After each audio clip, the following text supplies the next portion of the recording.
খেতে হয়েছে মাথায় নাকি ওই খেতে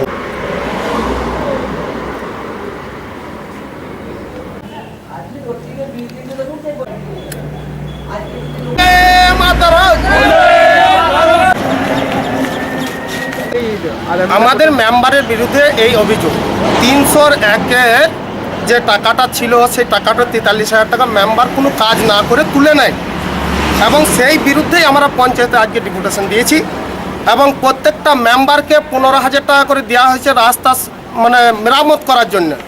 কোনো রাস্তাতে এক গাড়ি মোরাম বা মাটি পড়ে নাই, সেখানে 15,000 টাকা মেম্বার আত্মসাৎ করে। এর প্রতিবাদে আমরা পঞ্চায়েতে আজকে ডেপুটেশন দিয়েছি এবং নদীর ভাঙনে 60,000 টাকা দেওয়া হয়েছে, তোলা হয়েছে, সেখানে কোনো কাজ হয়নি এবং যারা ট্রাক্টর মাটি দিয়েছে তারা 1 টাকাও এই মধ্যে পায়নি এবং সমস্ত মেম্বার সেই টাকা কোনো রাস্তার নির্মাণের জন্য যে টাকা দেওয়া হয়েছিল কোনো টাকা পয়সা তাদেরকে দেওয়া হয়নি।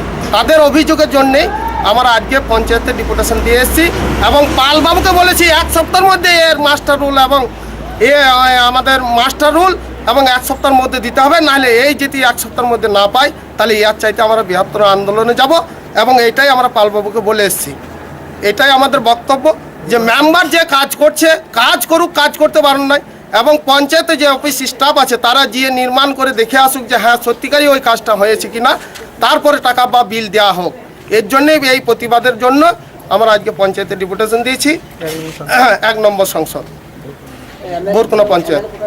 আবার এমএলএর কোটাটা অনেক গ্রামের লোক ছিল, সেটা নিজের শ্বশুর বা যে মেম্বারের বাবাকে সেটা দেওয়া হয়েছে, তার বাড়ি ঘর সবই আছে, অথচ এমএলএর কোটাটা তার বাবাকে দেওয়া হয়েছে।